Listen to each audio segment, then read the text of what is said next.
Hello दोस्तों, इस channel में आपका स्वागत है। और आज हम केमिस्ट्री के लिए 50 क्वेश्चन करने जा रहे हैं, जो कि आपके एग्ज़ाम के बेस से बहुत ही इंपॉर्टेंट क्वेश्चन है। तो चलो चलते हैं क्वेश्चन पर डायरेक्ट। ये आपका question, the most important human activity leading to the extension of wildlife. मानव की सबसे महत्वपूर्ण गतिविधि जो वन्य जीवन के विलुप्त होने के लिए अग्रणी है। तो हमारे जो जंगली जीव जंतु हैं वो क्यों विलुप्त होते जा रहे हैं, दिए गए ऑप्शन में से हम लोग को ऑप्शन में बताना है।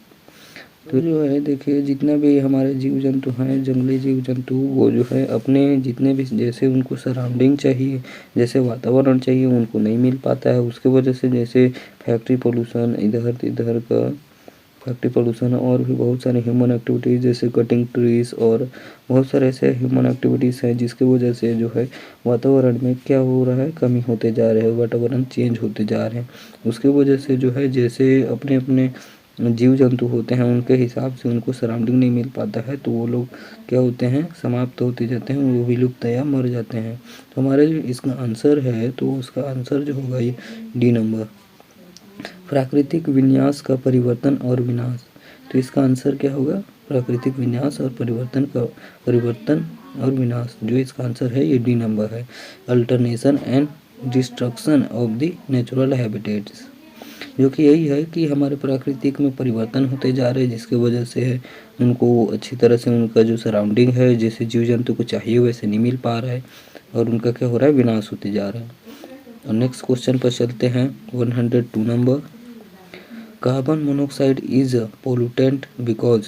जो हमारा कार्बन मोनोऑक्साइड है एक प्रदूषक है, क्यों है, जो हमारा कार्बन मोनोऑक्साइड है ये जो है हमारे हीमोग्लोबिन के साथ क्रिया करता है या रिएक्ट करके क्या बना लेता है, एक कॉम्प्लेक्स कंपाउंड बना लेता है। और जो कि इसका रिजल्ट क्या निकलता है कि हमारे जो हम लोग जब ऑक्सीजन लेते हैं तो प्रॉपरली जो है हमारा ऑक्सीजन ब्रेन तक नहीं पहुंचता है।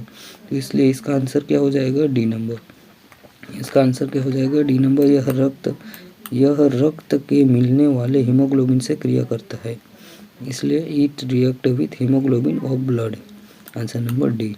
अब नेक्स्ट क्वेश्चन पर चलते हैं, 103, air pollutant gas causing acid rain. हमारा जो कौन सा एयर पोल्यूशन है जो कि कॉज होता है, किसके कारण बनता है, एसिड रेन के लिए, अम्लीय वर्षा के लिए उत्तरदायित्व वायु प्रदूषक गैसें हैं। तो हमारा जो ये सल्फर डाइऑक्साइड और नाइट्रोजन डाइऑक्साइड होता है, ये होता है हमारा को जो कि थोड़ा हार्मफुल गैस है, जो कि फैक्ट्री और बहुत सारे खदानों से निकल कर के जो है ये गैस वातावरण में पहुंचता है। और पहुंचने के बाद जो हमारा क्लाउड होता है, वाटर क्लाउड, तो उनके साथ रिएक्ट करके, जैसे कि जनरली वाटर का पीएच जो होता है वो 7 होता है, लेकिन इसके साथ रिएक्ट करने के बाद उसका पीएच कम हो जाता है। तो कम होने की वजह से जो है वो एसिडिक हो जाता है। एसिडिक होने के बाद जब वो रेन होता है तो उसको ही एसिड रेन बोला जाता है। इसलिए हमारा जो आंसर है वो जनरली ये दो ही टाइप के जो गैस होते हैं वो कारण होते हैं, किसके कारण होते हैं, एसिड रेन के लिए उत्तरदायित्व होते हैं। तो इसमें भी ये सल्फर डाइऑक्साइड और नाइट्रोजन डाइऑक्साइड, सी नंबर। 1 पर आते हैं, the largest portion of atmospheric gas by wait is. जो हमारे जो वातावरण या एटमॉस्फेयर में पाए जाने वाले मतलब भार में वायुमंडलीय गैसों में सबसे बड़ा हिस्सा किसका है। तो हमारा जो वायुमंडल में कितने परसेंट पाए जाते हैं ये मैं आपको बता रहा हूँ। तो हमारे जो सराउंडिंग में, हमारे वातावरण में या हमारे एटमॉस्फेयर में जो नाइट्रोजन होता है इसका होता है 78% होता है, और जो ऑक्सीजन होता है इसका 21% होता है, 21%। और जो बाकी बचा अदर गैस इनका जो होता है वो कुछ 1% होता है, जितना भी बचा वो 1% हो जाता है। तो हमारा जो मोस्ट जो है सबसे ज़्यादा पाए जाने वाला एटमॉस्फेयर में वो क्या है, नाइट्रोजन। तो हमारे सबसे ज़्यादा भार किसका है हमारे एटमॉस्फेयर में, तो वो है नाइट्रोजन का। इसलिए हमारा आंसर क्या हो जाएगा, हमारा आंसर हो जाएगा बी नंबर, नाइट्रोजन। यहाँ पर भी बी नंबर, नाइट्रोजन। नेक्स्ट, धूम्र कोहरा है। हमारा जो सुबह स्मोक क्या है, तो हमारा सुबह जो कोहरा निकलता है सुबह, और जब हम लोग भोर के टाइम में निकलते हैं तो ये किसके कारण होता है बोल रहा है। तो हमारा जो ये होता है नेचुरल फिनोमिना, यस ये नेचुरल फिनोमिना भी होता है। और ये combination smoke and fog, yes ये कॉम्बिनेशन भी होता है स्मोक और फॉग का। और ये कलरलेस भी होता है। इसलिए हमारा आंसर जो होगा यहाँ पास डी नंबर होगा, क्योंकि ये प्राकृतिक घटना भी है, धुएं और कोहरे का संयोजन भी है, और प्लस ये रंगहीन भी रहता है। इसलिए हमारा आंसर ये सभी है। अब आप लोगों को समझ में आया होगा। अब नेक्स्ट क्वेश्चन पर चलते हैं। 6. The true statement about the greenhouse effect is that it is। जो ग्रीन हाउस इफेक्ट के बारे में सत्य कथन यह है कि यह है, तो हमारे ग्रीन हाउस इफेक्ट जो होता है मेनली कॉज होता है किसके द्वारा, कार्बन डाइऑक्साइड के कारण। क्योंकि जो है हमारे जब एटमॉस्फेयर में जो है हीट जब बढ़ जाता है, किसके कारण, एटमॉस्फेयर में कार्बन डाइऑक्साइड के कारण हीट बढ़ जाता है। और जो है जो अर्थ के सरफेस में जितने भी हीट बढ़ते जाते हैं, और जो ये गैस होते हैं जो कि उनका मेनली कॉज होते हैं, उनके वजह से जो है हमारा जो ग्रीन हाउस इफेक्ट होता है उसी को भी बोला जाता है। जब हीट जो है एटमॉस्फेयर में, जब एनर्जी जो है सन का ज़्यादा हो जाता है किसमें, एटमॉस्फेयर में, तो उसी को बोला जाता है ग्रीन हाउस इफेक्ट। जो कि इसमें जो सम्मिलित बहुत सारे गैस होते हैं, जैसे CFC भी होता है, नाइट्रोजन डाइऑक्साइड भी होता है। लेकिन जो मेन कारण होता है जो सबसे ज़्यादा मतलब मेनली जो इसमें रोल है, मेनली जो मेजर रोल होता है वो होता है कार्बन डाइऑक्साइड का। इसलिए हमारा आंसर जो होगा वो बी नंबर हो जाएगा, कार्बन डाइऑक्साइड के कारण होता है।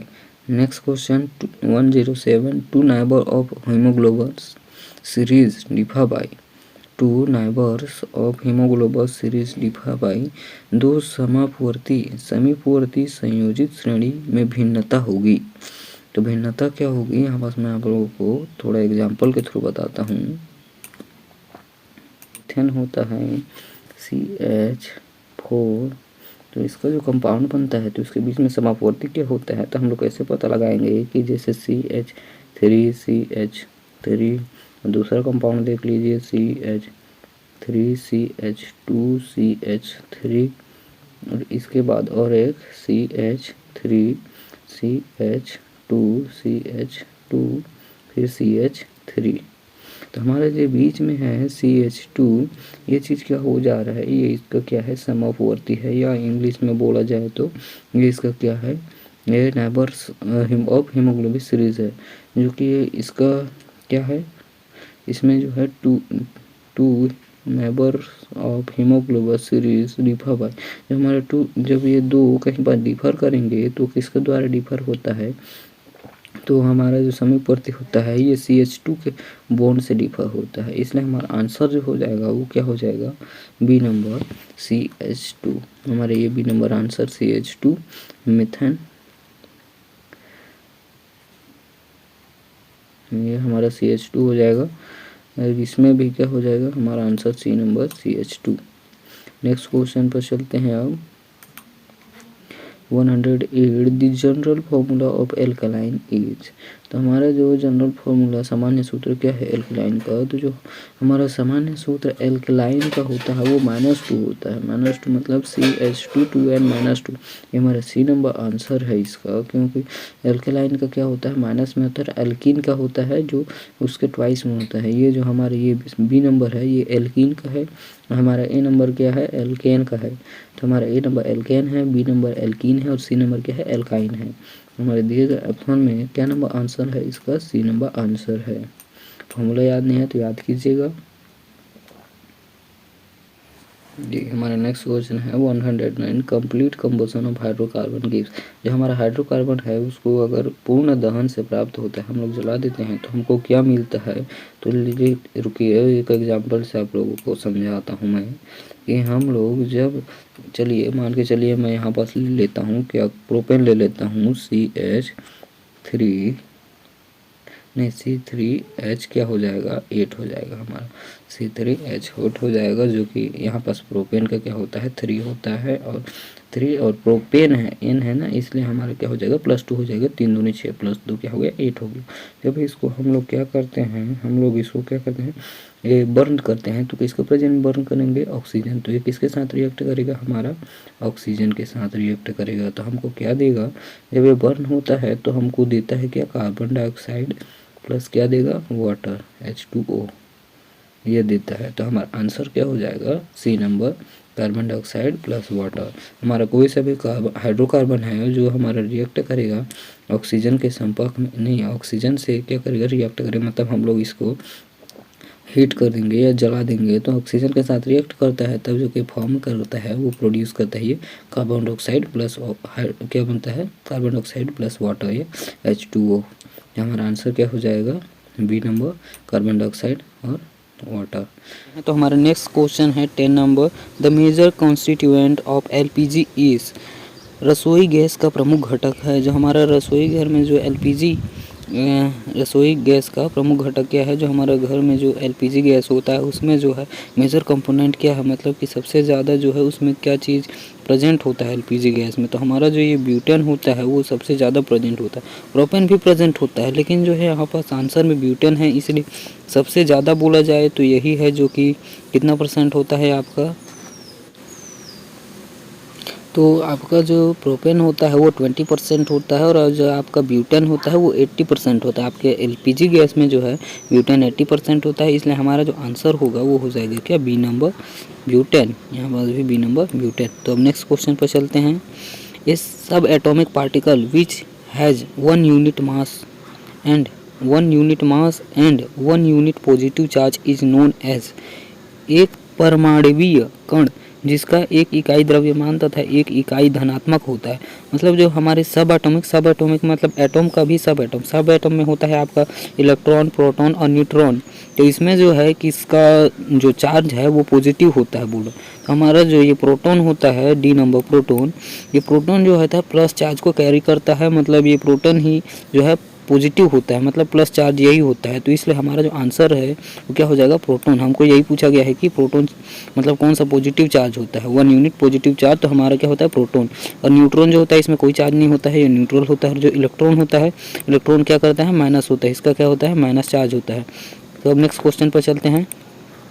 112 two elements A and B have same atomic mass but their atomic number are 18 and 19 respectively. A and B are क्या होगा, A and B हमारा क्या होगा। तो दो तत्व A और B एक ही परमाणु द्रव्यमान, हमारा द्रव्यमान जो है मतलब मास जो है वो सेम है, लेकिन उसका परमाणु मतलब एटॉमिक संख्या जो है उसका क्या है, 18 19। इससे हमको मतलब नहीं है, लेकिन यहाँ पर ये एक ही यहाँ पर दे चुका है कि हमारा जो परमाणु द्रव्यमान सेम है किस में होता है। तो हमारा जो ये आइसोबार होता है इसमें क्या होता है, जो हमारा मास होता है वो सेम होता है, और एटॉमिक जो नंबर होता है, एटॉमिक नंबर वो हमारा डिफरेंट होता है। और जो आइसोटोप्स होता है इसमें आइसोटोप में एटॉमिक नंबर सेम होता है लेकिन मास डिफरेंस होता है।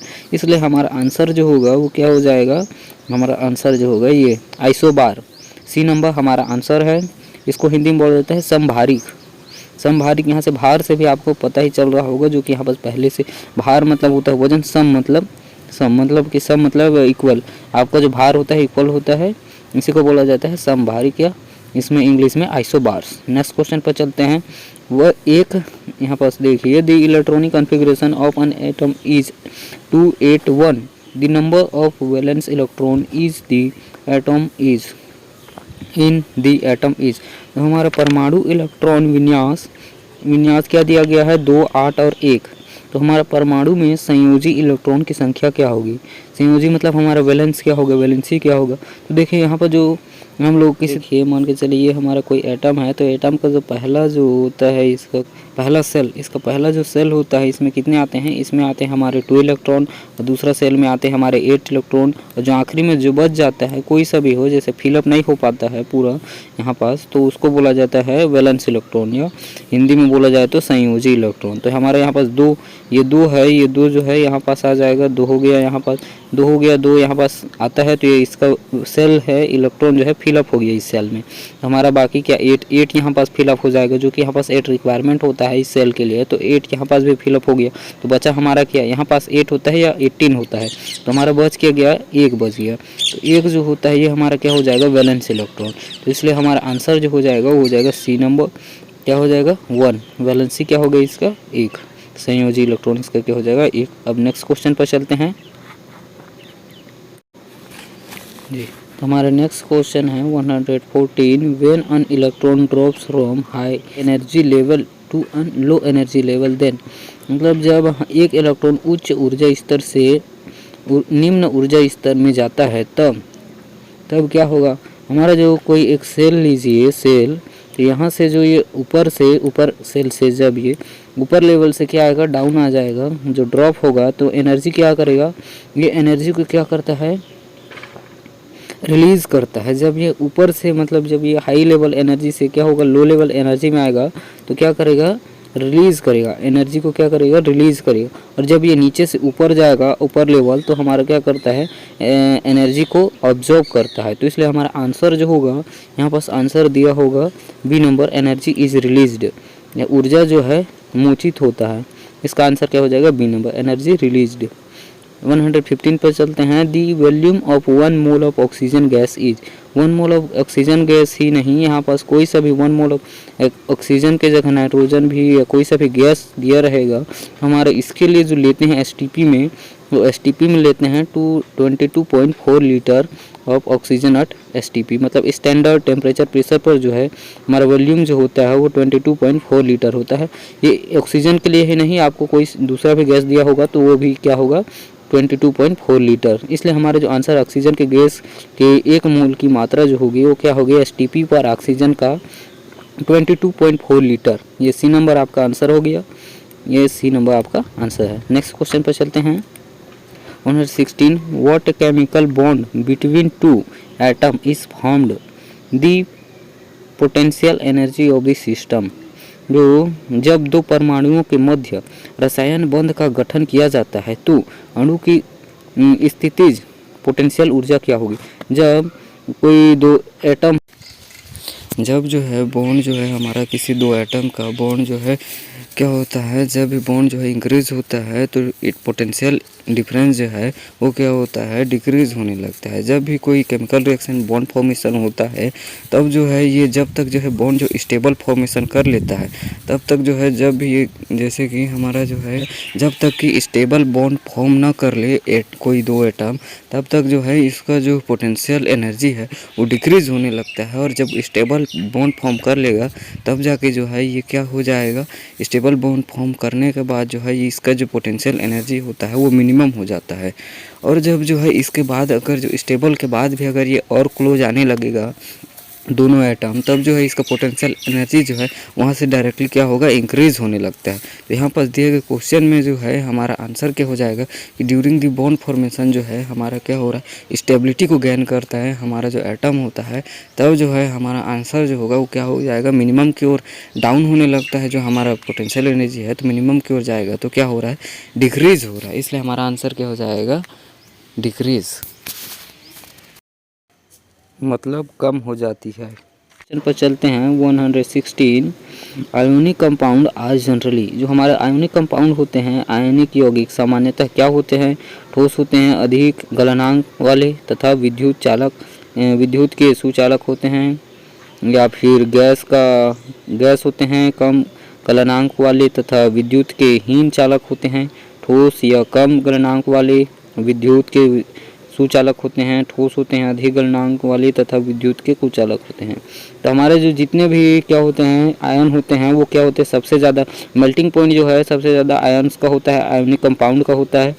तो यहाँ पास अभी एक पॉइंट मिल गया हमको कि क्या होता है, आयोनिक का क्या होता है, मेल्टिंग पॉइंट सबसे ज़्यादा होता है। तो हम लोगों को दिए गए ऑप्शन में सर्च करना है कि मेल्टिंग पॉइंट किसमें ज़्यादा है। तो हमारा देखिए हाई मेल्टिंग पॉइंट 2 ऑप्शन दिख गया हमारा, ए और डी नंबर। और देखते हैं यहाँ पर जो हमारा जितना भी आयंस होता है वो तो लिक्विड भी हो सकता है और सॉलिड भी हो सकता है, लेकिन दोनों में सॉलिड दिया है, solid having high melting points, मतलब यहाँ पर दोनों में भी दिया गया है। नेक्स्ट पॉइंट देखते हैं बैड कंडक्टर। तो हमारे जितने भी होते हैं आयंस वो होते हैं हमेशा गुड कंडक्टर, क्योंकि उनके पास आयंस है, फ्री आयंस है, जो कि इलेक्ट्रिसिटी को क्या करते हैं, फ्लो कराते हैं। तो इसलिए हमारा जो आंसर होगा वो क्या हो जाएगा, ए नंबर। ए नंबर हो गया हमारा आंसर, ठोस अधिक गलनांक वाले तथा विद्युत के सुचालक होते हैं। अब नेक्स्ट क्वेश्चन पर चलते हैं 118, ए covalent bond is formed by, हमारा कोवेलेंट बॉन्ड होता है वो कैसे फॉर्म होता है।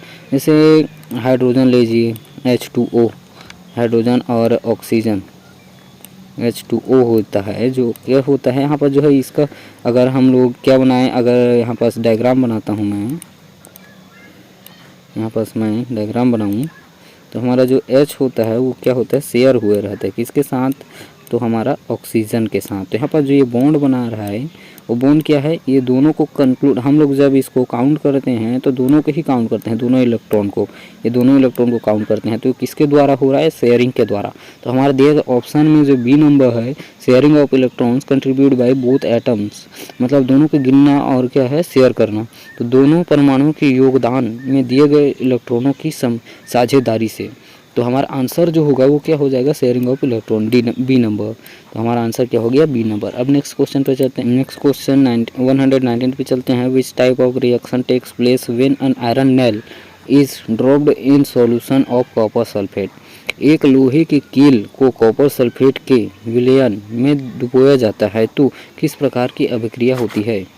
तो हमारी जो अभिक्रिया होती है वो कौन सा अभिक्रिया होता है, कौन सा रिएक्शन होता है, हमको बताना है। तो हम जो आयरन नेल मतलब जो है आपका क्या है, लोहे की कील, लोहे की कील को हम लोग इसमें कॉपर सल्फेट में, कॉपर सल्फेट जो सॉल्यूशन है उसमें क्या करते हैं, डिजोल्व करते हैं। यहाँ पर जो डिजोल्व होता है वो क्या होता है, रिएक्शन। आप लोगों को मैं यहाँ पर रिएक्शन करके दिखाता हूँ। तो आपका जो ये आयरन होता है Fe किसके साथ रिएक्ट करता है, कॉपर सल्फेट के साथ, जो कि हमारा ये सॉल्यूशन है। तो इसके साथ रिएक्ट करके जो प्रोडक्ट देता है, यहाँ पर जो हमारा कॉपर है वो क्या है, मोर रिएक्टिव, मतलब लेस रिएक्टिव देन किससे, आयरन से। जो हमारा जो ये आयरन है वो क्या है, मोर रिएक्टिव किससे, कॉपर से। तो इसको क्या कर देगा, रिप्लेस कर देगा। रिप्लेस करने के बाद जो हमारा प्रोडक्ट जो फॉर्म होगा वो क्या होता है, हमारा प्रोडक्ट जो Fe हो जाएगा और SO4। तो हमारा जो यहाँ पर जो आयरन सल्फेट है वो यहाँ पास क्या हो जाएगा, कॉम्बिनेशन, मतलब यहाँ पर जो है डिस्प्लेस हो जाएगा, डिस्प्लेस कर देगा ये। तो हमारा रिएक्शन बन रहा है वो क्या बन रहा है, डिस्प्लेसमेंट रिएक्शन। यहाँ पर आयरन डिस्प्लेस करके क्या हो गया, कॉपर के प्लेस में आ गया, यहाँ पास कॉपर के प्लेस में आकर हमारा जो कॉपर है वो आउट हो गया, बाहर निकल गया। तो हमारा जो आंसर है यहाँ पास क्या हो जाएगा, डिस्प्लेसमेंट रिएक्शन पर हो जाएगा विस्थापन अभिक्रिया, बी नंबर। हमारा आंसर क्या हो जाएगा, बी नंबर। अब नेक्स्ट क्वेश्चन देखिए, इसको मैं क्लीन कर लेता हूँ। देखिए हमारा नेक्स्ट क्वेश्चन है 120। Calcium oxide and carbon dioxide are produced by heating calcium carbonate. What is the type of reaction and the process. जो हमारा कैल्शियम कार्बोनेट है उसको गर्म करने पर कैल्शियम ऑक्साइड तथा कार्बन डाइऑक्साइड प्राप्त होते हैं। अभिक्रिया का प्रकार तथा इसकी प्रक्रिया क्या है। तो हमारा जो कैल्शियम कार्बोनेट है, ये कैल्शियम कार्बोनेट जब भी हम इसको हीट करते हैं तो हीट कर रहे हैं तो ये क्या हो रहा है, डिकम्पोज हो रहा है। डिकम्पोजिशन हमेशा याद रखना कि किसी भी चीज़ को हम लोग हीटअप करते हैं तो वो रिएक्शन क्या होता है, डिकम्पोजिशन रिएक्शन होता है। तो हमारा क्या डिकम्पोज किस में हो रहा है, कैल्शियम ऑक्साइड और कार्बन डाइऑक्साइड। कैल्शियम ऑक्साइड को बोला जाता है हमारा स्लैग लाइम बोला जाता है, जो कि हिंदी में बिना बूझा चूना बोला जाता है। और हमारा क्या फॉर्म हो रहा है, कार्बन डाइऑक्साइड। तो जब ये टूटते हैं तो मतलब ब्रेकआउट होके क्या बनते हैं, कैल्शियम ऑक्साइड और कार्बन डाइऑक्साइड। तो जो है यहाँ पर जो रिएक्शन होता है वो क्या होता है, एक्सोथर्मिक रिएक्शन। मतलब यहाँ से एनर्जी क्या होता है, रिलीज़ होते जाता है। हमारा एनर्जी क्या होता है, रिलीज़ हो जाता है। एनर्जी रिलीज़ होता है उसको क्या बोलते हैं, हीट रिलीज़ होता है उसको बोला जाता है एक्सोथर्मिक। और जो आपका हीट को मतलब हीट कंज्यूम करता है या हीट एब्जॉर्ब करता है उसको बोला जाता है क्या, इंडोथर्मिक। तो हमारा जो आंसर है इसका क्या हो जाएगा, इसका आंसर जो हो जाएगा हमारा बी नंबर में अपघटन अभिक्रिया तथा ऊष्माक्षेपी प्रक्रिया। तो हमारा जो आंसर क्या हो जाएगा, बी नंबर, अपघटन अभिक्रिया तथा ऊष्मादोषी प्रक्रिया। पता नहीं क्या लिखा है, ऊष्माक्षेपी प्रक्रिया। और जो हमारा ये बी नंबर क्या हो जाएगा, decomposition reaction and exothermic reaction, B number इसका आंसर है। अब नेक्स्ट क्वेश्चन पर चलते हैं। हमारा 121। A catalyst will affect the rate of forward reaction by changing which of the following. हमारा जो कैटलिस्ट होता है, उत्प्रेरक अग्र अभिक्रिया की दर को निम्नलिखित में से किसका परिवर्तन अभिक्रिया प्रभावित करता है। तो हमारा जो ये होता है कैटलिस्ट हमारा क्या काम करता है कि हमारा कैटलिस्ट जो है अब उत्प्रेरक हमारा काम करता है, जो भी रिएक्शन होते हैं उस रिएक्शन को फास्ट कराने का कोशिश करता है। मतलब जो भी रिएक्शन स्लो होते रहते हैं, अगर हम लोग कैटलिस्ट यूज करेंगे तो रिएक्शन क्या होगा, फास्ट होगा। फास्ट होगा मतलब जो है हमारा ये एक्टिवेशन एनर्जी क्या हो जाएगा, डिक्रीज़ हो जाएगा। हमारा एक्टिवेशन एनर्जी क्या होता है, डिक्रीज़ होता है, जिसकी वजह से जो हमारा रिएक्शन है वो इंक्रीज़ होता है। तो हमारा आंसर जो होगा वो क्या हो जाएगा, ए नंबर। सक्रियण ऊर्जा, सक्रियण ऊर्जा जो है क्या होता है, कम होते जाता है, डिक्रीज़ हो जाता है। तो हमारा जो है किसको प्रभावित करता है, तो हमारा जो ये सक्रियण ऊर्जा जो है वो क्या होता है, ज़्यादा होता है, उस पर इफेक्ट प्रभावित करता है, तब जाके हमारा सक्रियण ऊर्जा जो है वो कम हो जाता है। जैसे मैं यहाँ पर ग्राफ आप लोगों को बताऊँ, ये मान के चलिए ग्राफ है, तो इसमें जो हमारा ये सक्रियण ऊर्जा या क्या बोला जा सकता है, एक्टिवेशन एनर्जी होता है, वो क्या हो जाता है, यहाँ से डाउन होकर के यहाँ से ये नीचे हो जाता है, ये डाउन हो जाता है। जो इसका लेवल है वो क्या हो जाता है, डाउन हो जाता है। हमारा जो एक्टिवेशन एनर्जी है वो डाउन चले जाता है या कम हो जाता है। इसलिए हमारा जो आंसर होगा वो प्रभावित किसको कर रहा है, सक्रियण ऊर्जा, एक्टिवेशन एनर्जी हमारा क्या हो जाएगा, ए नंबर। नेक्स्ट क्वेश्चन देखिए 122। तो देखिए 122 नंबर क्वेश्चन, जो आपका equilibrium established if a reaction takes place in, जो हमारा अभिक्रिया रासायनिक संतुलन विस्थापित होता है, यदि यह होता है। जो हमारा इक्विलिब्रियम क्या होता है, रिएक्शन होता है, इसमें इक्विलिब्रियम केमिकल इस्टेब्लिश होता है, रिएक्शन होता है इक्विलिब्रियम रिएक्शन। तो इसमें क्या होता है, जो फॉरवर्ड रिएक्शन होता है किसके बराबर होता है, बैकवर्ड रिएक्शन के। मतलब कोई केमिकल है उसको हम लोग क्या करेंगे, रिएक्शन करवाएंगे, रिएक्शन के बाद जो प्रोडक्ट फॉर्म होगा वो सेम कॉन्सेंट्रेशन में फॉर्म होता है, उसी को बोला जाता है हमारा इक्विलिब्रियम इस्टेब्लिश्ड। तो ये तभी पॉसिबल है जब हमारा जो सिस्टम है वो क्लोज सिस्टम होगा। तो इसलिए इसका आंसर जो होगा वो हो जाएगा ए नंबर, ए क्लोज्ड सिस्टम। जो आपका इक्विलिब्रियम इस्टेब्लिश होता है केमिकल रिएक्शन, तो उसका आंसर क्या होता है, हमेशा जो है ये बंद प्रणाली के अंदर होता है, क्लोज सिस्टम के अंदर। इसका आंसर क्या है, एक बंद प्रणाली या एक क्लोज सिस्टम। नेक्स्ट क्वेश्चन पर चलते हैं। तो हमारा क्वेश्चन क्या बोल रहा है, यहाँ देखिए 123 in any electrochemical cell the cathode is always. तो किसी केमिकल में, केमिकल सेल में, इलेक्ट्रोकेमिकल सेल में, किसी विद्युत रासायनिक सेल में कैथोड हमेशा क्या होता है, कैथोड जो होता है वो हमेशा, कोई भी सेल देखिए, सेल जो होता है, सेल में जो हमारा क्या होता है, एनोड, एनोड से हमारा जो इलेक्ट्रॉन होता है एनोड से किसके तरफ जाता है, तो कैथोड की तरफ जाता है। कैथोड की तरफ जाता है इलेक्ट्रॉन, किसके तरफ जाता है, कैथोड की तरफ, एनोड से कैथोड की तरफ। तो हमारा जो कैथोड होता है वो क्या करता है, इलेक्ट्रॉन को गेन करता है। तो हमारे क्वेश्चन के द्वारा जो है आंसर जो है ऐसा कुछ होगा। तो हमारा कैथोड क्या कर रहा है, इलेक्ट्रॉन्स को गेन कर रहा है। तो हमारा आंसर क्या होगा, यहाँ पर सी नंबर में देखिए, the cathode at which some gain electron. जो हमारा कैथोड होता है वो कुछ इलेक्ट्रॉन को ग्रहण करता है, इसलिए हमारा आंसर क्या हो जाएगा, सी नंबर, दी इलेक्ट्रोड विच सम गेन इलेक्ट्रॉन, उसको क्या बोला जाता है, कैथोड बोला जाता है। नेक्स्ट क्वेश्चन देखिए, रस्ट इज मिक्सचर ऑफ। जो हमारा रस्ट होता है, रस्ट या बोला जा सकता है जंग, जो है मिश्रण होता है, किसका मिश्रण होता है, जो जंग होता है वो मिश्रण होता है।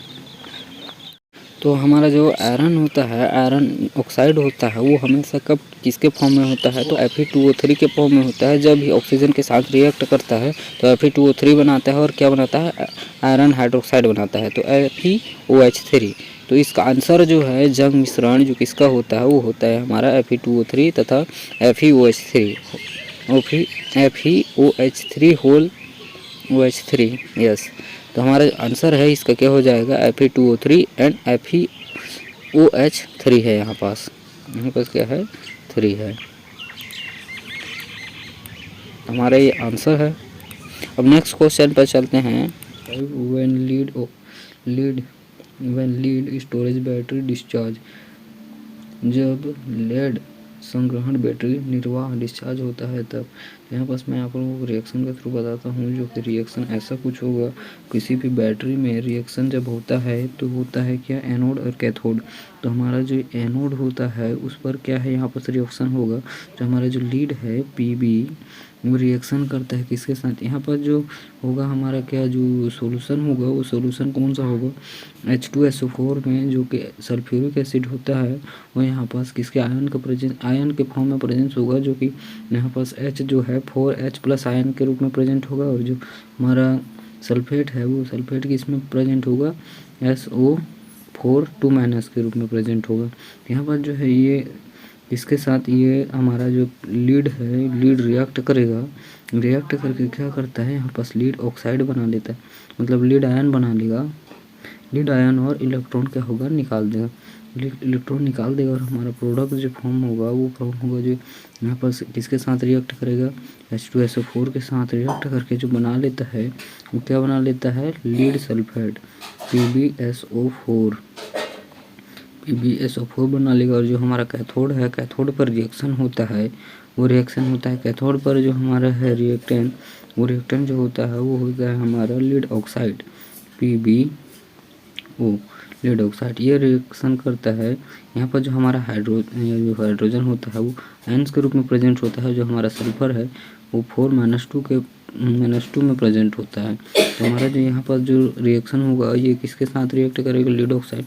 लीड ऑक्साइड जो है यहाँ पर पॉजिटिव है, जो कि हाई नेगेटिविटी जो इलेक्ट्रॉन होगा उसके साथ रिएक्ट करेगा, जो कि हमारा इलेक्ट्रोनेगेटिविटी एलिमेंट क्या है, ऑक्सीजन है। इसके साथ रिएक्ट करके क्या बना लेगा, हमारा यहाँ पर बना लेगा वाटर बना लेगा। और क्या बना लेगा, हमारा ये Pb जो है, लीड जो है रिएक्ट करके SO4 2- के साथ क्या बना लेगा, लीड ऑक्साइड, मतलब लीड सल्फेट बना लेगा। तो हमारा टोटल जो रिएक्शन में प्रोड्यूस हो के आ रहा है वो क्या बन रहा है, वाटर बन रहा है और लीड सल्फेट बन रहा है। तो यहाँ पर क्या हो रहा है, जो हमारा लीड सल्फेट, जो हमारा H2SO4 जो है सल्फ्यूरिक एसिड, वो क्या हो रहा है, कंज्यूम हो रहा है।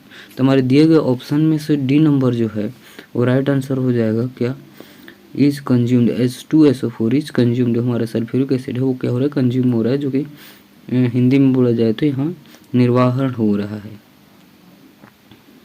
इसलिए हमारा आंसर क्या हो जाएगा, डी नंबर, ये H2SO4 ग्रहण करती है। होप आप लोगों को समझ में आया होगा। नेक्स्ट क्वेश्चन पर चलते हैं, 126 number. In Leclanche dry cell anode is, हमारा जो लेलैंज ड्राई सेल है, लेलैंज से शुष्क सेल में एनोड है। हमारा एनोड क्या होता है, तो हमारा देखिए यहाँ पर जो क्या बोला जा सकता है, एनोड में जो है क्या रिएक्शन होता है, तो एनोड में रिएक्शन जो होता है वो रिएक्शन होता है हमेशा क्या होता है, ऑक्सीडेशन रिएक्शन। और हमारा कैथोड में क्या होता है, रिडक्शन रिएक्शन। तो एनोड में क्या होता है, ऑक्सीडेशन रिएक्शन। तो ऑक्सीडेशन रिएक्शन में होता है कि जो हमारा एटम होता है वो एटम को जो है इलेक्ट्रॉन को रिलीज करके या इलेक्ट्रॉन को दे करके किसके फॉर्म में हो जाता है, आयंस के फॉर्म में। तो हमारा जो ये जिंक होता है वो जिंक जो है सल्फ्यूरिक एसिड H2SO4 या फिर जब जो है जिंक सल्फेट में सोल्यूबल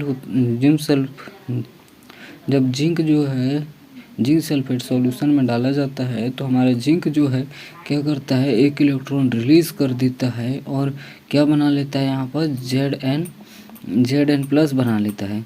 Zn+ बना लेता है तो हमारा Zn2+ बना लेता है और एक इलेक्ट्रॉन को जो है क्या करता है, रिलीज़ कर देता है। एक इलेक्ट्रॉन रिलीज़ कर देता है तो एनोड पर क्या होता है, ऑक्सीडेशन होता है और ये ऑक्सीडेशन Zn2+ बना लेता है, जो कि ये हमारा आंसर है। और ये ऑक्सीडेशन ही होता है जो कि किस पर होता है, ये आपका एनोड पर होता है। और हमारा रिडक्शन जो होता है वो कैथोड पर होता है, जो कि ये इलेक्ट्रॉन जा करके जनरली जो है ये कॉपर का बना होता है, जो हमारा बुक में दिया गया है। जब हम लोग कॉपर सल्फेट सॉल्यूशन होता है कैथोड कंटेनर में, तब जो है ये इलेक्ट्रॉन जा कर के कॉपर में क्या करता है, कॉपर जो है उस इलेक्ट्रॉन को गेन करके क्या बना लेता है, जो कॉपर Cu2+ होता है, कॉपर आयन, वो क्या हो जाता है, कॉपर बन जाता है।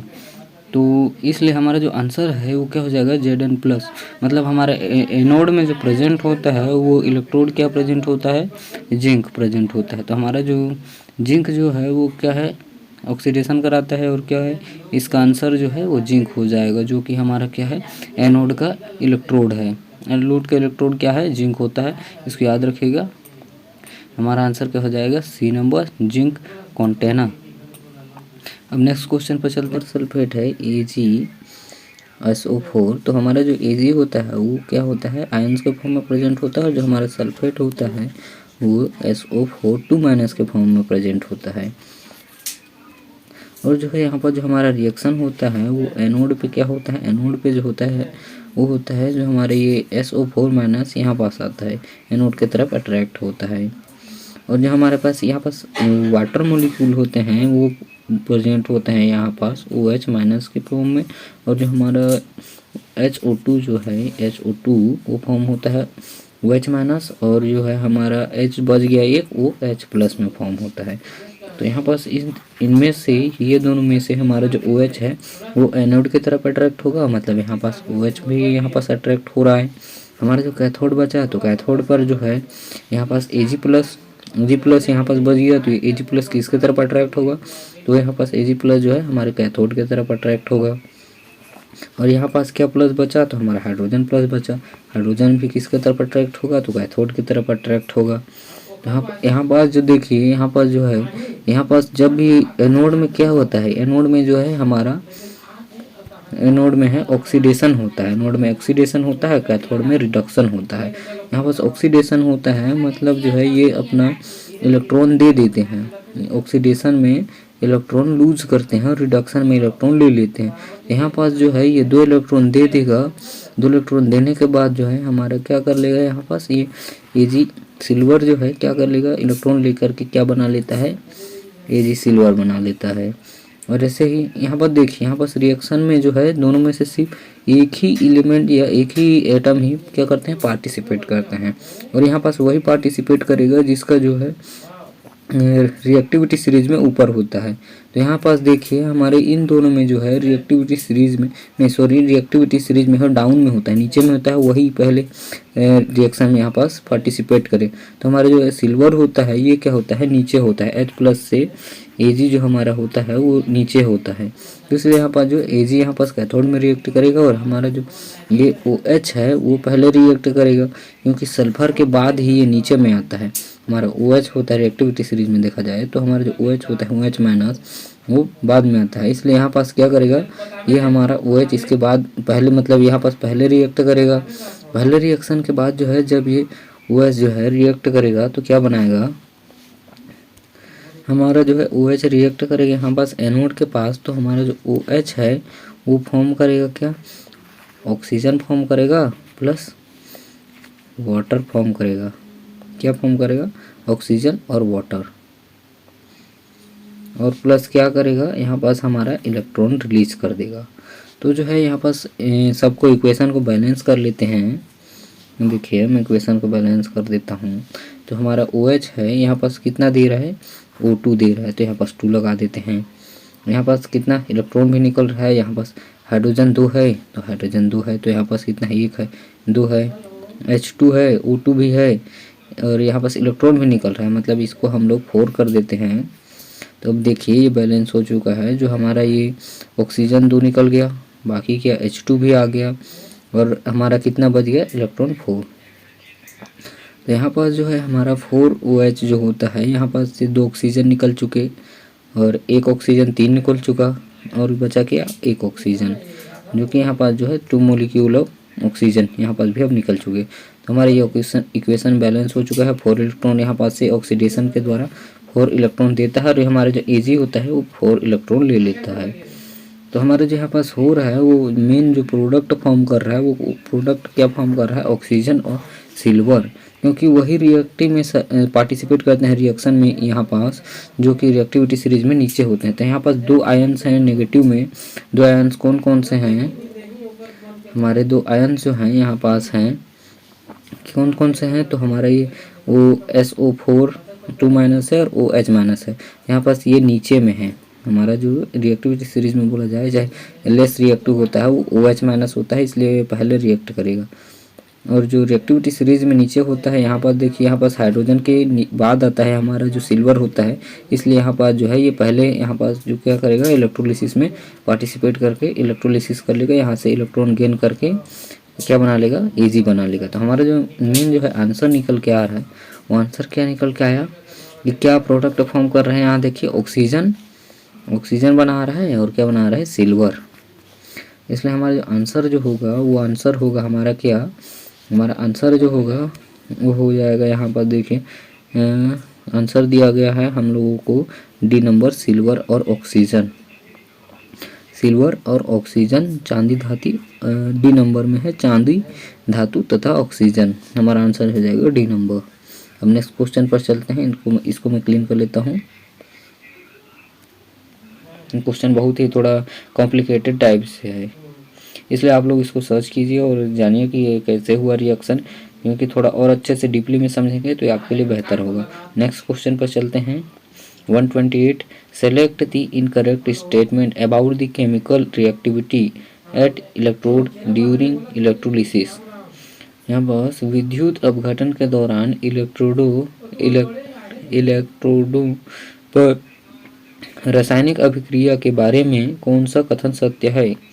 जो हमारे यहाँ पर दिए गए ऑप्शन जो हैं इसमें से इलेक्ट्रोडों के बारे में मतलब जो इलेक्ट्रोड होते हैं उनके बारे में जो है कौन सा ऑप्शन जो है गलत है बोल रहा है। तो ions give up electrons, yes यहाँ पर जो एन आयन होते हैं वो हम लोगों को गिव अप कर देते हैं इलेक्ट्रॉन, मतलब कि जो है ऋण होता है वो क्या करता है इलेक्ट्रॉन दे देते हैं। सही बात है। जो हमारे एनायन होते हैं जो चार्ज होते हैं वो हमको क्या देते हैं इलेक्ट्रॉन देते हैं। जो कैटायन होते हैं वो क्या करते हैं इलेक्ट्रॉन्स को ले लेते हैं। और oxidation OQ at anode, yes ये भी सही है। हमारा जो ऑक्सीडेशन होता है वो एनोड पर होता है।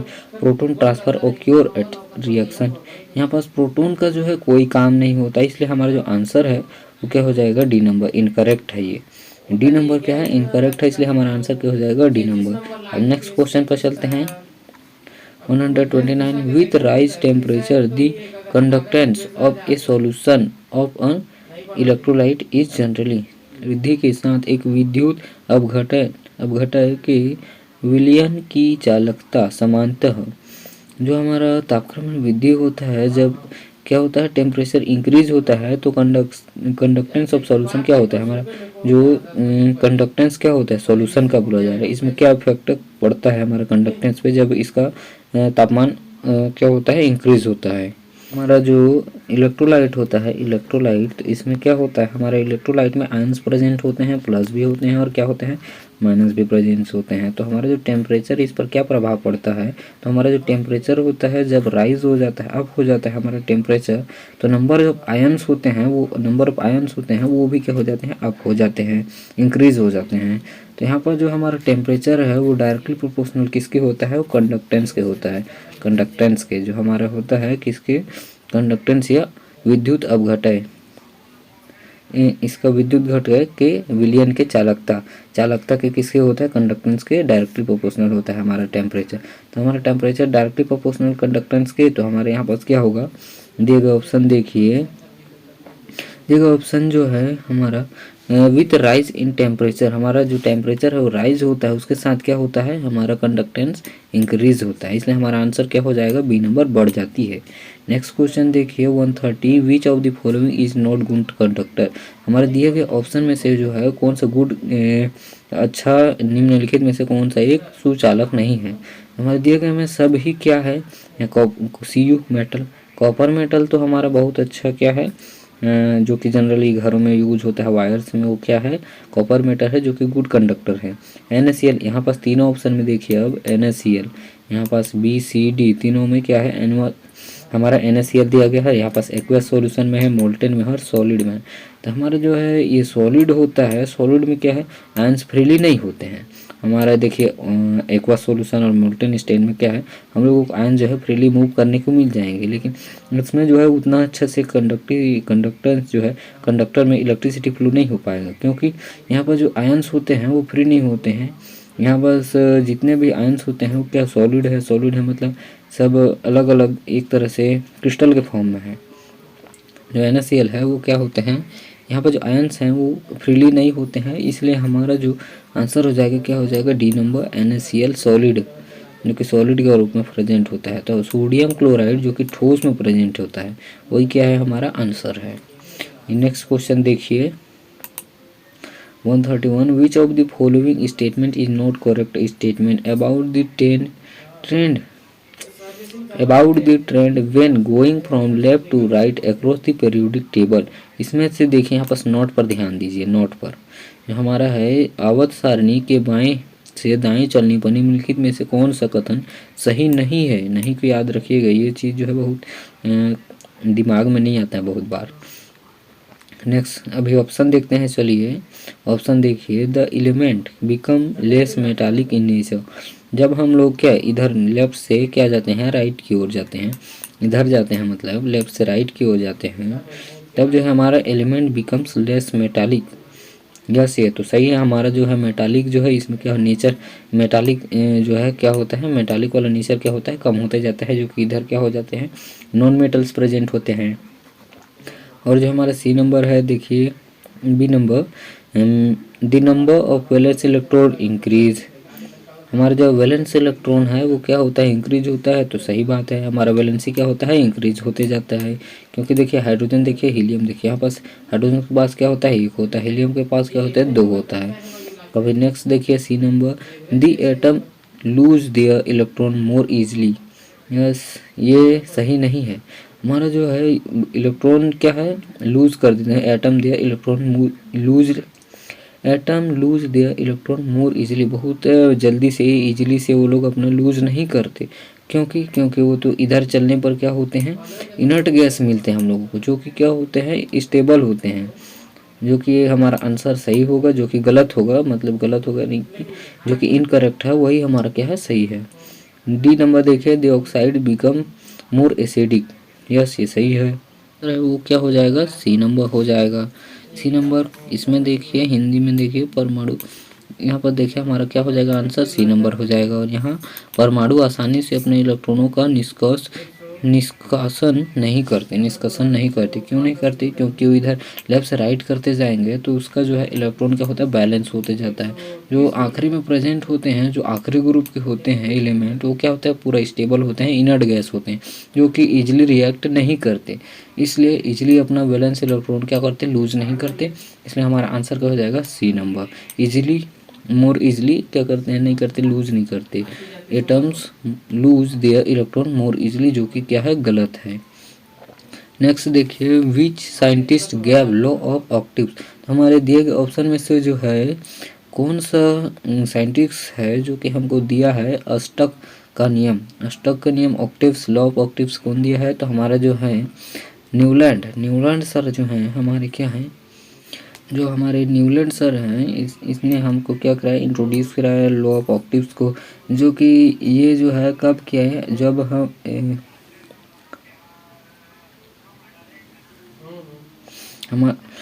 इसको कब बनाए, तो इस लॉ को बनाए, वो इस लॉ को बनाए 1865 में। Periodic table based on Mendeleev की आवर्त सारणी किस पर आधारित है।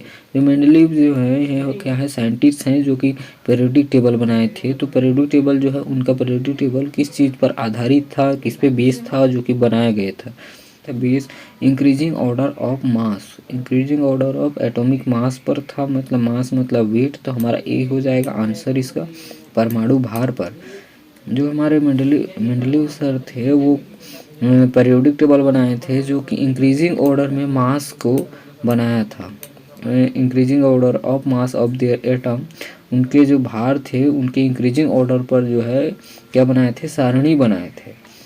तो हमारा क्या है, answer number A, atomic weight. Next question देखिए 134, as we move from left to right. जब हम लेफ्ट से राइट जाते हैं, period in modern periodic table, modern periodic table में atomic size of the element generally. तो हमारा जो एटॉमिक साइज है वो क्या होगा, आधुनिक आवर्त सारणी में बाएं से दाएं जाने पर परमाणु आकार समानतः क्या होता है। जो इसमें जब हम लोग क्या होते हैं, जब लेफ्ट से राइट जाते हैं तो हमारा जो एटॉमिक का साइज़ होता है वो क्या होता है, डिक्रीज होता है। क्योंकि यहाँ से फिर आते हैं तो हमारे क्या हो जाते हैं, यहाँ पर जितने भी होते हैं मेटल वाले ग्रुप होते हैं, जो फर्स्ट एल्कालिन मेटल वाले ग्रुप होते हैं, उनके जितने भी एटॉमिक होते हैं, एटम साइज होते हैं, सबसे क्या होते हैं, बड़े होते हैं। एटॉमिक रेडियस बड़ा होता है। तो हम जब यहाँ से इधर की ओर, राइट की ओर मूव करते हैं तो क्या होता है, डिक्रीज होते जाता है। उनका जितना भी क्या है, एटॉमिक रेडियस डिक्रीज होता है। मतलब यहाँ पर जो है साइज, परमाणु का आकार जो है क्या होता है, कम होते जाता है। इसलिए हमारा क्या है आंसर, बी नंबर, घटता है या डिक्रीज होता है। नेक्स्ट क्वेश्चन पर चलते हैं 135, विच of the following is not fossil fuel. निम्नलिखित में से कौन सा एक जीवाश्म ईंधन नहीं है। जीवाश्म ईंधन बोला जाए तो फॉसिल फ्यूल नहीं है। तो फॉसिल फ्यूल्स उसको बोला जाता है जो कि बहुत लॉन्ग पीरियड ऑफ टाइम के बाद जो है बनाया जाता है, जो कि नेचुरल होता है। जैसे कि बहुत ही मिलियंस बहुत साल बाद जो डेड एनिमल्स होते हैं, प्लांट्स होते हैं जो कि ग्राउंड में प्रेजेंट होते हैं, उनसे जो है हमको प्राप्त होता है, उन्हीं को बोला जाता है फॉसिल फ्यूल। तो हमारे दिए गए ऑप्शन में जो है ये फॉसिल दिए गए ऑप्शन में क्या है, नॉट फॉसिल फ्यूल। दिए गए ऑप्शन में नॉट फॉसिल फ्यूल मतलब कि क्या है, नोट पर ध्यान दीजिएगा, नोट पर थोड़ा दिक्कत आता है और कोई ध्यान नहीं दे पाता है, यही जो है यहाँ पास क्वेश्चन का डिफेक्ट होता है। नोट पर ध्यान दीजिएगा, फॉसिल फ्यूल नहीं है। तो हमारा जो दिए गए ऑप्शन में फॉसिल फ्यूल उसको बोला जाता है जो कि मिलियंस ऑफ बहुत देर से जो है, जैसे डेड एनिमल्स होते हैं, डेड प्लांट होते हैं जो कि ग्राउंड में दबे पड़े रहते हैं बहुत साल से, उन्हीं से जो हमें प्राप्त होता है उसको बोला जाता है फॉसिल फ्यूल। तो हमारे जो दिए गए ऑप्शन में से कौन कौन फॉसिल फ्यूल है, तो आपका कोल है, पेट्रोलियम है, नेचुरल गैस है, ये सब क्या फॉसिल फ्यूल है। लेकिन हमारा जो बायोमास है वो क्या फॉसिल फ्यूल नहीं है। तो दिए गए ऑप्शन में क्या नहीं है, तो नहीं है, तो हमारा क्या नहीं है, फॉसिल फ्यूल बायोमास। तो हमारा आंसर क्या हो जाएगा, बायोमास। इसका भी आंसर बायोमास, क्योंकि हमारे जीवाश्म ईंधन कौन सा नहीं है, तो हमारा जो बायोमास है वो जीवाश्म ईंधन नहीं है। नेक्स्ट क्वेश्चन देखिए 136, ए गुड फ्यूल फोर्सेस। हमारे दिए गए ऑप्शन में से अच्छे ईंधन में होता है, एक अच्छे ईंधन में होता है। अच्छे ईंधन में क्या क्या होता है, तो सस्ता होना चाहिए, इजीली अवेलेबल होना चाहिए, और क्या होना चाहिए, लो मॉइस्चर होना चाहिए, मॉडर्न इग्निशन टेम्परेचर होना चाहिए, मध्यम प्रज्वलित, ये सब ही होना चाहिए। इसलिए हमारा आंसर होगा क्या होगा, ऑल ऑफ दी अबव। यहाँ पास हर ऑप्शन ही सही है और यहाँ पास डी नंबर में क्या दिया है, ये सभी ऑल ऑफ दिस। तो हमारा आंसर क्या हो जाएगा, D number, all of this. Next question पर चलते हैं। An example of secondary fuel is. देखिए ऑप्शन में जो है गौण ईंधन का उदाहरण है सेकेंडरी फ्यूल मतलब बोला जाए तो हम लोग यूज़ करने के बाद जो है दोबारा यूज़ में लाते हैं। जैसे कि चारकोल जो है क्या है, हमारा सेकेंडरी फ्यूल है। जैसे कि हम लोग कोल से, जैसे कि पेड़ से लकड़ी से जो है हम लोग आग जला लेते हैं। आग जलाने के बाद जो हमारा कोल बचा है चारकोल, उस चारकोल को जब हम लोग दोबारा यूज़ करते हैं उसी को बोला जाता है सेकेंडरी फ्यूल। हमारे जो दिए गए ऑप्शन में जो है सेकेंडरी फ्यूल जो होता है, तो दिए गए ऑप्शन में सेकेंडरी फ्यूल कौन सा है, तो हमारा जो है कोयला गैस, जो कोल गैस है वो क्या है, सेकेंडरी फ्यूल है। कोयला जो है आपका क्या है, वो तो प्राइमरी हो जाएगा, प्राइमरी क्या है, फ्यूल है। तो हमारे दिए गए ऑप्शन में से सब क्या है, प्राइमरी फ्यूल है। तो हमारा सेकेंडरी क्या है, बी नंबर है, जो कि कोयला है, कोयला gas, coal gas. Next question देखिए, combustion of fuel involve the chemical reaction between fuel and. ईंधन के दहन में ईंधन और ब्लैंक की रासायनिक अभिक्रिया होती है। जब हम लोग ईंधन या ईंधन नहीं बोल सकते इसको, फ्यूल को, जब जो है फ्यूल जो है कंबसन होता है, कंबसन या जलता है, तब जो है इसमें केमिकल रिएक्शन, कौन सा केमिकल रिएक्शन इन्वॉल्व होता है। हमारा कोई फ्यूल ले लीजिए, जैसे कि मीथेन ले लेते हैं। तो जब हमारा मीथेन जो है CH4 जब जो है बर्न होता है, तो कौन सा जो केमिकल है वो इसमें रिएक्ट होता है। तो हमारा जब ये कोई भी ईंधन होता है, वो जब तक ऑक्सीजन के क्या प्रेजेंस नहीं होगा तब तक क्या होगा, आग नहीं जलता है। प्रेजेंस नहीं होगा ऑक्सीजन तो आग नहीं जलता है। क्यों नहीं जलता है, क्योंकि एकमात्र ऑक्सीजन है जहाँ पास क्या है, जो हम लोग जब भी कहीं पास आग लगा है तो समझ लिए वहाँ पास क्या है, ऑक्सीजन है। जब भी हमारा कोई सा भी रिएक्शन जो है क्या होता है, कंबसन होता है, तो हमारा समझिए कि क्या है, ऑक्सीजन वहाँ पास प्रेजेंट है। विदाउट ऑक्सीजन क्या है, आग नहीं जलता। इसलिए जो है हमारा आंसर क्या हो जाएगा, ऑक्सीजन। क्या क्या इसमें इन्वॉल्व है, जब भी कंबसन होता है तो ऑक्सीजन, यहाँ पास भी हो जाएगा C number, oxygen. Next question पर चलते हैं। फैट सोल्यूबल विटामिन आर, जो हमारे विटामिन दिए गए हैं उसमें से जो है कौन सा विटामिन जो फैट में सोल्यूबल होते हैं, तो हमारे जो ADE मतलब यहाँ पर दिए गए विटामिन ADE जो है फैट में सोल्यूबल होते हैं, बाकी जो है इनसोल्यूबल होते हैं। हो जाएगा बी नंबर ADE। हमारा जो फैट में सोल्यूबल होने वाले विटामिन कौन है, ADE, और बाकी सब सी विटामिन क्या है, नॉट सोल्यूबल इन, ये लोग घुलनशील नहीं है किसमें, तो हमारा जो फैट है वसा है उसमें घुलनशील नहीं होते हैं। ये आपका पीएटी में क्वेश्चन पूछा जाता है। ये क्वेश्चन जो है पीएटी के लिए भी इम्पोर्टेंट है, पीपीटी के लिए भी इम्पोर्टेंट, लेकिन ज़्यादातर ऐसे क्वेश्चन जो है पीएटी में पूछा जाता है। नेक्स्ट क्वेश्चन देखिए, शुगर इज रिलेटेड डिसीज। जो हमारा शुगर डिसीज है वो किस चीज़ से रिलेटेड है? अब ये तो घर घर की कहानी है। डायबिटीज़ बीमारी होती है, मतलब शुगर से रिलेटेड है। मधुमेह बोला जाता है इसको हिंदी में, शर्करा संबंधित बीमारी है जो मधुमेह बीमारी को बोला जाता है। नेक्स्ट क्वेश्चन देख, ये जो शर्करा होता है, शुगर जो है, जब हम लोग को ब्लड में जो है शर्करा या शुगर के लेवल जो है बढ़ जाता है तो ये क्या हो जाता है, डायबिटीज़ बीमारी में कन्वर्ट हो जाता है। इसी को बोला जाता है डायबिटीज़ बीमारी, जब जो इसका मात्रा जो है ज़्यादा हो जाता है ब्लड में। नेक्स्ट क्वेश्चन देखते हैं, which vitamin is responsible for blood clotting.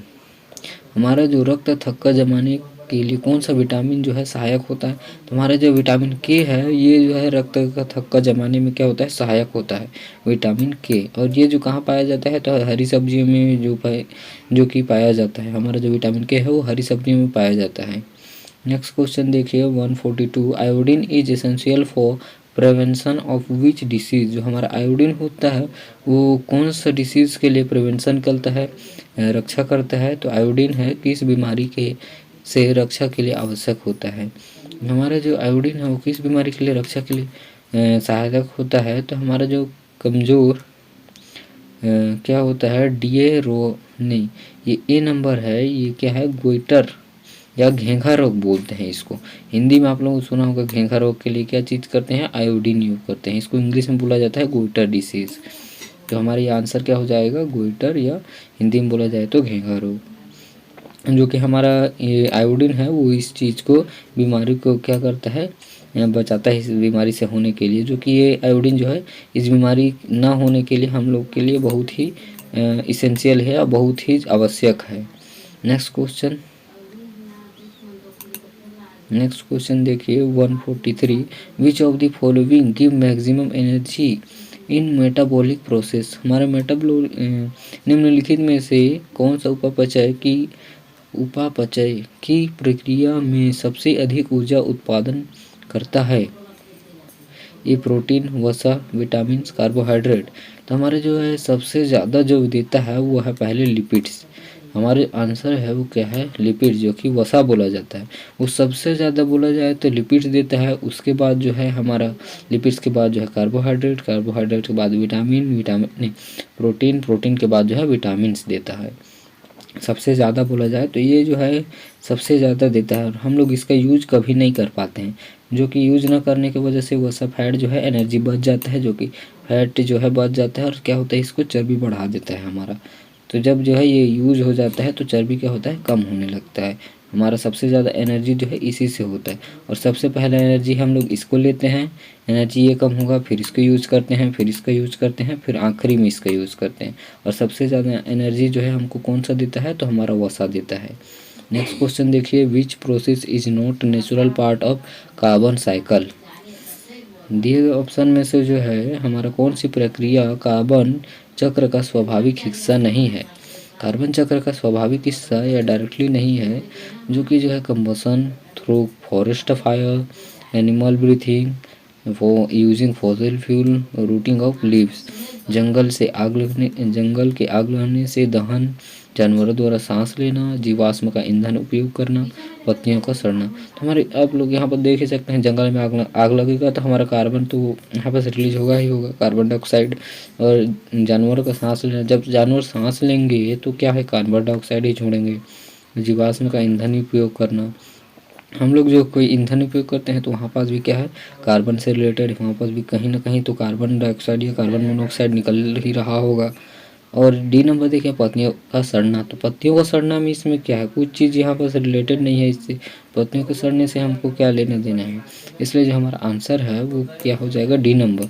नहीं है बोला है ना, हिस्सा नहीं है कार्बन चक्र, तो हमारा क्या हो जाएगा, रूटिंग ऑफ लीव्स, पत्तियों का सड़ना। नेक्स्ट क्वेश्चन देखते हैं 145 number, which family of plant usually fix nitrogen. हमारा जो है कौन सा फैमिली है वो नाइट्रोजन या नाइट्रीकरण को फिक्स करता है, पौधों की कौन सी जाति सामान्य नाइट्रोजन को स्थिर रखती है?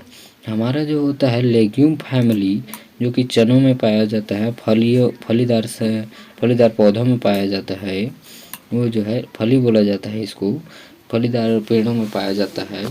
वो क्या होता है, नाइट्रोजन को क्या करता है, भूमि में स्थिर करके रखता है।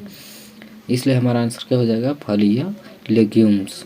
इस प्रजाति के जो ट्रीज होते हैं, जो क्या बोलते हैं, प्लांट्स होते हैं, वो क्या करते हैं, नाइट्रोजन को भूमि में स्थिर करके रखते हैं या जमीन में स्थिर करके रखते हैं। नेक्स्ट क्वेश्चन देखिए 146, the process of conversation of, यहाँ पर छुड़िया है जो कि क्या है आपका NO3 माइनस एन, यहाँ देखिए the process of conversation of NO3 minus 2 N2 present in soil is known as. जो हमारे मिट्टी में उपस्थित NO3 माइनस का NO2 में परिवर्तन प्रक्रिया को कहते हैं। हमारा जो NO3 माइनस होता है ये इससे जो है कन्वर्ट होकर के N2 में कन्वर्ट होता है, ये इससे क्या बनता है, नाइट्रोजन बनता है, नाइट्रोजन गैस। तो उस जो परिवर्तन को या क्या बोले, कन्वर्जन को या परिवर्तन प्रक्रिया को क्या बोला जाता है, तो इसको बोला जाता है, मतलब यहाँ पास जो है टूट रहा है, बॉन्ड क्या हो रहा है, टूट रहा है, तभी जाके जो है क्या बन रहा है, ये नाइट्रोजन से ऑक्सीजन निकल रहा है, तो हमारा क्या हो रहा है, यहाँ पर जो है डीनाइट्रीकरण हो रहा है। क्या हो रहा है, डीनाइट्रीकरण नहीं, डीनाइट्रिफिकेशन हो रहा है। यहाँ पर क्या हो रहा है, डीनाइट्रिफिकेशन हो रहा है। तो हमारा आंसर क्या हो जाएगा, C नंबर, जो कि इसको हिंदी में बोला जाता है विनाइट्रीकरण, और इंग्लिश में क्या बोला जाता है, डीनाइट्रिफिकेशन। हमारा आंसर क्या हो जाएगा, C नंबर, डीनाइट्रिफिकेशन, जो कि इस प्रोसेस के द्वारा जो है NO3 माइनस जो है किस में कन्वर्ट हो जाता है, आपका नाइट्रोजन गैस में। नेक्स्ट क्वेश्चन पर चलते हैं, what is the source of energy for all part of the water cycle. जो कौन सा जो है हमारा एनर्जी ऑफ सोर्स है, सोर्स ऑफ एनर्जी, जो कि all part of water cycle, सब जो है वाटर साइकिल के हर पार्ट में क्या होता है, प्रेजेंट होता है। तो हमारा जो कौन सा जल चक्र में सभी भागों के लिए ऊर्जा स्रोत क्या है, तो हमारा जो ऊर्जा स्रोत देखिए A नंबर देखिए वाइंड, जो कि हर जगह क्या होगा, हर जगह तो प्रेजेंट नहीं होगा। जैसे वाटर ओशियन में देखिए, यहाँ पास थोड़ी ना प्रेजेंट हो पाएगा वाइंड, हवा, और हर जगह प्रेजेंट है ना, हर जगह कहाँ पास प्रेजेंट होगा, तो हमारा जो सन एनर्जी है वो हर जगह क्या है, यूज़ होता है, किसके लिए, पार्ट्स ऑफ क्या है, वाटर साइकिल जो होता है ये हर जगह के लिए क्या होता है, प्रेजेंट होता है, एनर्जी सोर्स होता है। ओशियन नहीं होगा, सोइल भी नहीं होगा, वाइंड भी नहीं होगा। हमारा जो सन है, सूरज है, वो क्या है, एनर्जी का क्या है, सोर्स है, किसके लिए, वाटर साइकिल के लिए। नेक्स्ट क्वेश्चन देखिए, the pyramid of energy is an ecosystem. Ecosystem का पिरामिड क्या होगा, पारिस्थितिक तंत्र में ऊर्जा का पिरामिड क्या होगा, हमारा पिरामिड होता है इकोसिस्टम का। चाहे कोई सा भी इकोसिस्टम ले लीजिए, पॉन्ड का ले लीजिए, वेल का ले लीजिए, कोई सा भी हमारा इकोसिस्टम लेंगे, फॉरेस्ट इकोसिस्टम ले लीजिए, कोई सा भी इकोसिस्टम, तो हमारा एनर्जी होता है हमेशा क्या होता है, अपराइट होता है, तो हमारा जितना भी होता है हमेशा क्या होता है, ऊपर की ओर जाता है। हमारा एनर्जी सोर्स क्या होता है, हमारे साथ क्या होता है, ऊपर की ओर ही जाता है। तो इसलिए हमारा जो आंसर होगा सदैव क्या होगा, अब यस A नंबर देखिए, ऑलवेज अपराइट, जो हमारा आंसर क्या होगा, सदैव सीधा होता है। इसलिए हमारा आंसर हो जाएगा A नंबर, सदैव सीधा होता है। एनर्जी जो होता है किसी भी इकोसिस्टम का, तो हमेशा क्या होता है, ऊपर की ओर ही जाता है, पिरामिड का। नेक्स्ट क्वेश्चन देखते हैं, an ecosystem which one of the following shows one way passage. पारिस्थितिक तंत्र में किसका प्रवाह एक दिशा में होता है। हमारे जो दिए ऑप्शन में जो है पारिस्थितिक तंत्र, इसमें जो है किस दिशा में, किसका प्रवाह एक दिशा में होता है, मतलब कि वन वे होता है, तो हमारा कौन सा है, इसमें दिए गए ऑप्शन में से है कौन सा होता है, ये वन वे में ही जाता है, मतलब रिवर्स डायरेक्शन में इसका क्या होता है, नहीं होता है, मतलब ये रिवर्सिबल नहीं होता है। तो हमारा जो है फ्री एनर्जी, हमारा जो फ्री एनर्जी होता है वो क्या होता है, रिवर्सिबल क्या होता है, नहीं होता है। हम लोग अगर एनर्जी को दे दिए तो फिर उस एनर्जी को उस रूप में हम लोग कभी भी नहीं पा सकते। तो हमारा जो फ्री एनर्जी है वही हमारा क्या हो जाएगा, आंसर हो जाएगा। नेक्स्ट क्वेश्चन देखिए 150, जो कि लास्ट नंबर क्वेश्चन है, और अगर आप लोग इस चीज़ का PDF डाउनलोड करना चाहते हो तो लिंक डिस्क्रिप्शन में मिल जाएगा, वहाँ से आप लोग जा कर के डाउनलोड कर लीजिए। और ऑप्शन का आंसर भी चाहिए तो आंसर के लिए जो है आप लोगों को आंसर भी वहीं ही मिल जाएगा। Number in food chain fungi and bacteria are. Food chain में जो है खाद्य श्रृंखला में कवक और बैक्टीरिया होते हैं। हमारे जो कवक होते हैं, फंगी होते हैं और बैक्टीरिया क्या होते हैं, तो हमारे जो फंगी और बैक्टीरिया जो है ऑप्शन देखते हैं, उत्पादक होते हैं, प्राथमिक उपभोक्ता होते हैं, द्वितीय उपभोक्ता होते हैं, अपघटक होते हैं। इंग्लिश में देखिए प्रोड्यूसर होते हैं, नहीं होते हैं। फर्स्ट कंज्यूमर होते हैं, नहीं होते हैं। सेकंड कंज्यूमर होते हैं, नहीं होते हैं। तो हमारा जो बैक्टीरिया है और फंगी होता है, क्या होता है, डिकम्पोजर होते हैं, मतलब सड़ाते गलाते हैं।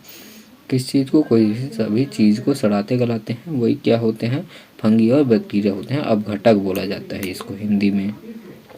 Thank you. और आप लोग ऐसा और भी बहुत सारा क्वेश्चन ऐसे ही सॉल्व कराते रहूँगा। और ये तो हमारा केमिस्ट्री का हुआ, और मैथ भी आज का भी जल्द ही आएगा। बहुत सारा क्वेश्चन अभी बाकी है कराने के लिए, ऐसे ही लगी रहिए। यहाँ पास मैं बहुत सारे ऐसे ही क्वेश्चन लाते रहूँगा जो कि आप लोग कोई सा भी एग्ज़ाम हो, इंट्रेंस एग्ज़ाम, PET हो या PAT हो चाहे PPT हो, आप लोग अवश्य ही क्रैक कर सकते हो। और मैथ्स यहाँ पास आप लोगों को PAT के लिए एग्रीकल्चर का भी, एनिमल हस्बेंड्री और क्रॉप प्रोडक्शन का भी क्वेश्चन मिल जाएगा, जो कि बाद में अपलोड होगा। पहले यहाँ पास जो है मैथ, केमिस्ट्री और फिजिक्स अपलोड होगा, उसके बाद जो है आप लोगों का एनिमल हस्बेंड्री और क्रॉप प्रोडक्शन अपलोड हो जाएगा। Thank you. आप लोगों को अगर वीडियो में कुछ भी चीज़ अच्छा लगा तो लाइक ज़रूर कीजिए, और कुछ भी आप लोगों को यहाँ पास कुछ जानने लायक बातें मिली तो उसके लिए लाइक ज़रूर कीजिए। धन्यवाद। आपका दिन शुभ हो।